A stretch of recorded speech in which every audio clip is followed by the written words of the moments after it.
Academy. Let's treat another question from 2020-2021 physics test questions for science students. Now it says, question 3A says,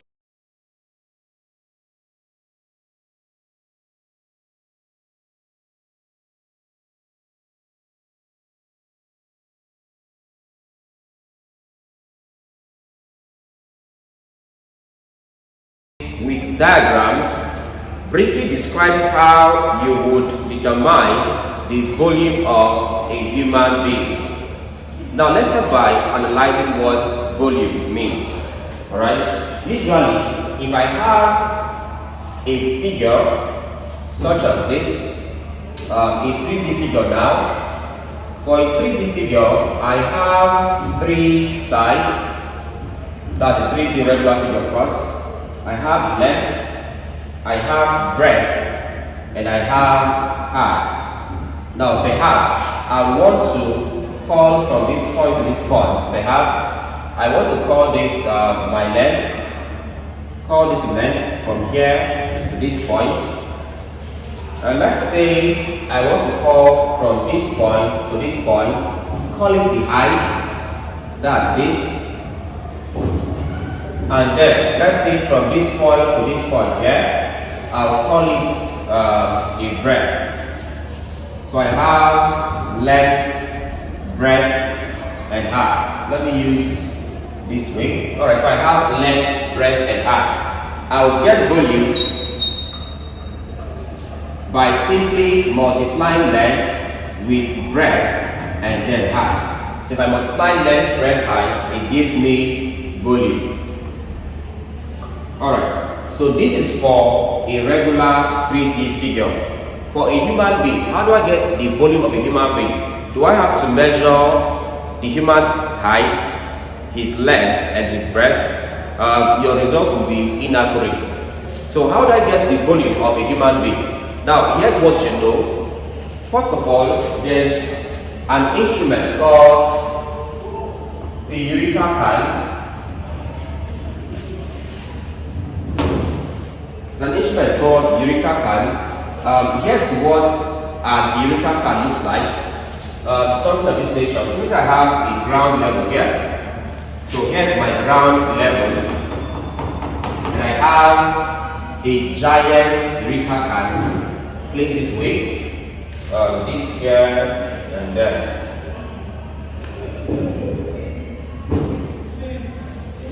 Okay, how good the jump. Alright, so what this will do? Alright, so let's have the Eureka can here. What's specific about the Eureka can is that it has an opening slanting downwards like this. So the Eureka can has an opening slanting downwards of this nature. First I have this. It has this opening here. Something of this nature, right? So here's a can with an opening here. Then next up, you place a volume measuring instrument here, perhaps a cylinder or whatever thing you can use to measure volume, right? This is just an instrument that can measure volume, perhaps a cylinder or something, all right? This is the covering, the top of the Eureka can. Okay, so this is my volume measuring instrument. It's open. Right, it has an opening here. Perhaps you use this one instead. Something like this. Let's assume this to be a cylinder. Okay, so I have this to be a cylinder. Alright, of course, this instrument will be calibrated such that you can read off the volume at any point. Alright, let's say this is a cylinder. Measuring cylinder, this is the Eureka can. Now what you do next is this, you have a volume of water that is inside the Eureka can up to this level. Okay, now what happens is this, if I have a mass of n tied to a string, mass tied to a string, if I insert this mass into this Eureka can, insert this into this water, what will happen here is this: the height of the water will rise. So me inserting this mass into this liquid here, the height of the liquid will rise. Of course, since the height of the liquid rises, that means it has to fall from here out of the Eureka can and into the measuring cylinder.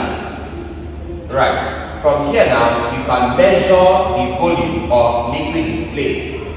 The volume of liquid displaced here is equal to the volume of the mass inserted. So with this concept, we could measure the volume of a human being. How do we do that? You can simply assume this mass to be a human being, place your Eureka can or fill it up to this level such that by the time you place the human being inside the Eureka can, the water level inside the Eureka can will rise.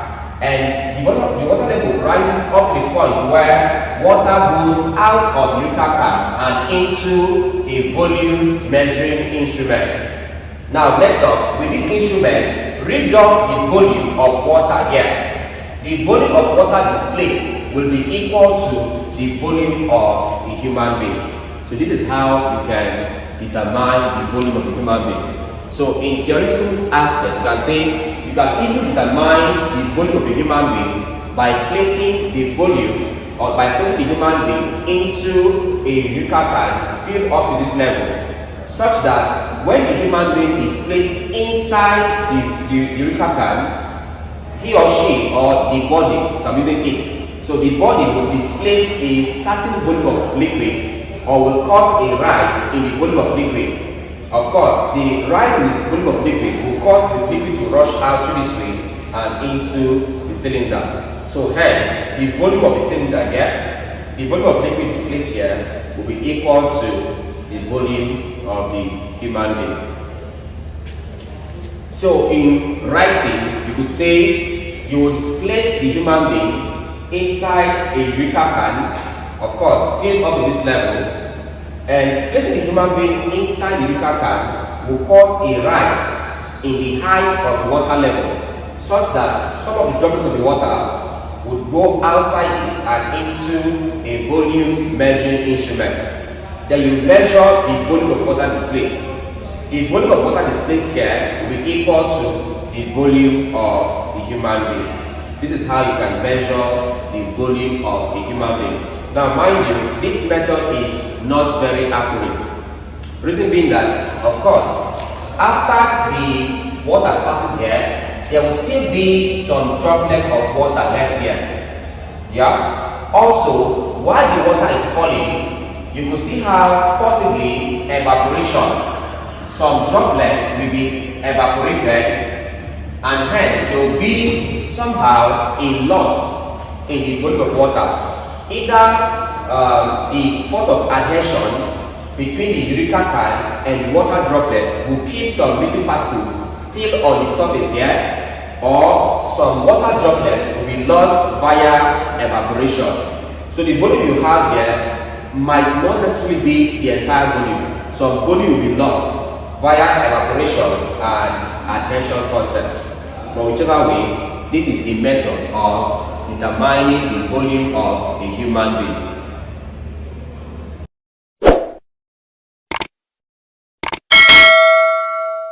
So let's do the big part of the question. It says,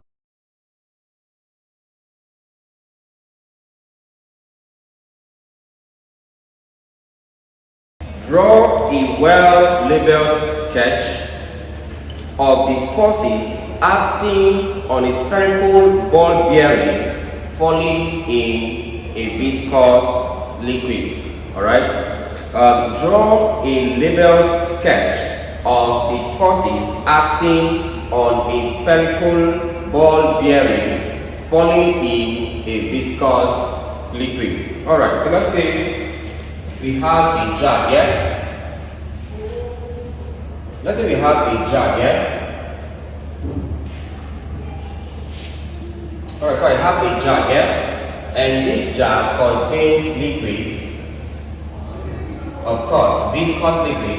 So this is a jar of viscous liquid, and I'm having a spherical ball being dropped into this. Alright? So here's a ball of mass being dropped into this.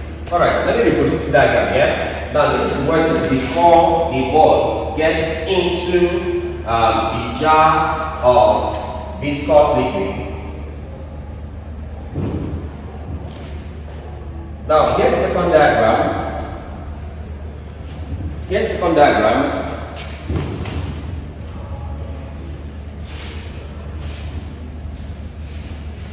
For my second diagram, of course, the height of the water will increase due to the introduction of a ball of mass. Alright, so here's my spherical ball now inside this. So I'm having this mass here. So what forces will act on this? First of all, this mass is going downwards. So the first force that will act on this is the weight of the ball. Alright, so the first thing there is the weight, which is equal to the product of the mass of this spherical ball and gravity. So here's the first force that acts on this. Also, this ball is falling through a viscous fluid. Alright. Viscosity is simply the opposition to the flow of fluid particles, alright, in motion. So if I have this ball falling through this viscous fluid here, there will be a force that will oppose this motion. That force there is called the viscous force. So you can say Fv. That's your viscous force. Also, from Archimedes' principle, we said when a body is partially or totally immersed in a fluid, it experiences an upthrust equal to the weight of fluid displaced. So from Archimedes' principle, we have a third force here called the upthrust. So notice that there are three forces acting on this ball. The first force is called the weight of the ball. The weight of the ball, which is acting downwards. Next up, you have the viscous force trying to oppose this motion. Alright? So it becomes, number 2 is called the viscous force. The viscous force, that's Fv. The viscous force acting upwards. And then finally, from Archimedes' principle, you have the upthrust. So you have upthrust acting upward. So I have this. Alright, so this becomes, or these are the three forces acting on a ball or on this ball falling through a viscous fluid or viscous liquid. If you want to, you could get the sum of forces. The net sum of forces, the net force acting on this system is equal to, let's say F net will be equal to the weight acting downwards. Since it's acting downwards, it's going towards gravity, so it becomes positive. So I have positive W. Next up, I have viscous force going upwards, so it becomes negative. So I'm having minus V or Fv, viscous force. Next up is negative because it's going against gravity. Also, we have upthrust going upwards from Archimedes' principle, so minus U, the upthrust. Why is upthrust negative? It's because it's opposing gravity or it's going towards gravity. Now, for equilibrium of this condition here, we said that the sum of the net force should be equal to 0. That means this one here, weight minus viscous force minus upthrust is equal to 0. Right. Bring these two right here. It means that the weight is equal to viscous force comes here from negative becomes positive viscous force.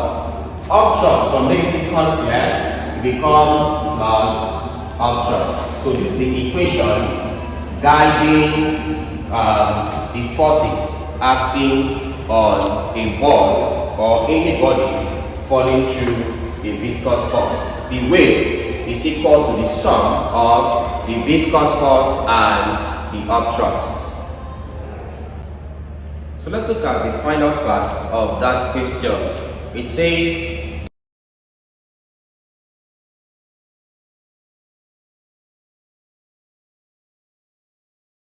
distinguish between critical velocity and terminal velocity as used in hydrostatics. Alright? Let's distinguish between critical velocity and terminal velocity. What's the difference?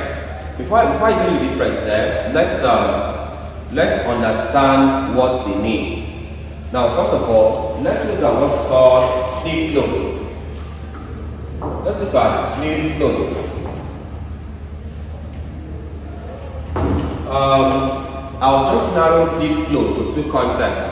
Fluid flows in two patterns or in two manners. The first manner is called laminar flow. Let's discuss laminar flow, and of course, let's discuss turbulent flow. Alright, so laminar flow is simply the orderly movement of fluid particles as it flows. Alright, so when you have fluid particles moving parallel to one another as it flows, that's what is called laminar flow. Alright, let's say I have a pipe this way, or I have fluid flowing through a pipe this way, such that these are fluid particles and the fluid particles are flowing parallel to one another. This one is called a laminar flow. Alright, so try to imagine a stream of fluid, of river flowing gently. Alright. For a stream of river flowing gently there, it flows together, right? There's no distortion, there's no side movement. All the fluid particles flow together.